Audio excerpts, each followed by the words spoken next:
നല്ലൊരു ചായ എങ്ങനെ തയ്യാറാകാമെന്ന് നോക്കാം.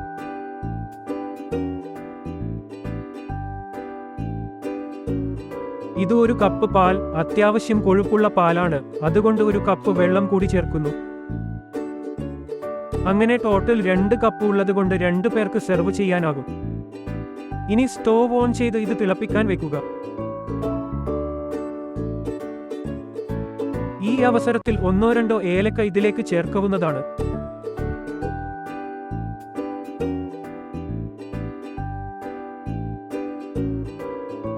അടുത്തതായി പഞ്ചസാര 1.5 ടേബിൾ സ്പൂൺ ചേർത്ത് ഇളക്കുക.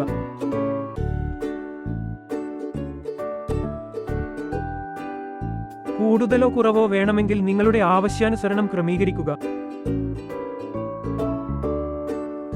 ഇതിപ്പോൾ ചെറിയ കുമിളകളൊക്കെ വന്ന് തിളക്കാൻ തുടങ്ങാറായിട്ടുണ്ട്.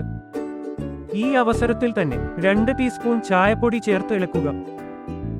ചായപ്പൊടി ചേർത്ത് ഉടനെ തന്നെ തീ മീഡിയം ഫ്ലെയിമിലേക്ക് വെക്കുക. തുടർച്ചയായി ഇളക്കി കൊടുക്കുക. സ്ട്രോങ് ചായയാണ് വേണ്ടതെങ്കിൽ കുറച്ചുകൂടി ചായപ്പൊടി ചേർത്ത് കൊടുക്കുക.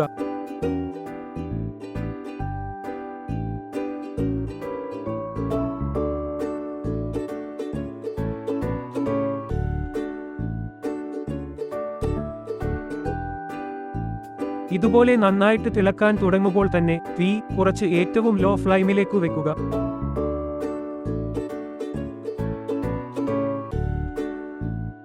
തുടർച്ചയായി ഇളക്കി കൊടുക്കുക. അതല്ലെങ്കിൽ ചായ തിളച്ച് പാത്രത്തിൽ നിന്ന് പുറത്തു പോകാൻ ചാൻസ് ഉണ്ട്. ഇതുപോലെയുള്ള ചെറിയ തരി ചായപ്പൊടിയാണെങ്കിൽ 15-20 സെക്കൻഡ് തിളപ്പിച്ചാൽ മതിയാകും. അതുപോലെ തന്നെ ഒരുപാട് നേരം തിളപ്പിക്കാനും പാടില്ല, ചായയുടെ ടേസ്റ്റ് മാറും.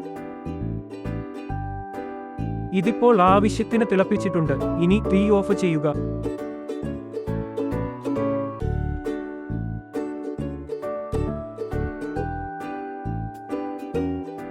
അതിനുശേഷം ഉടനെ തന്നെ അരിച്ചെടുക്കുക.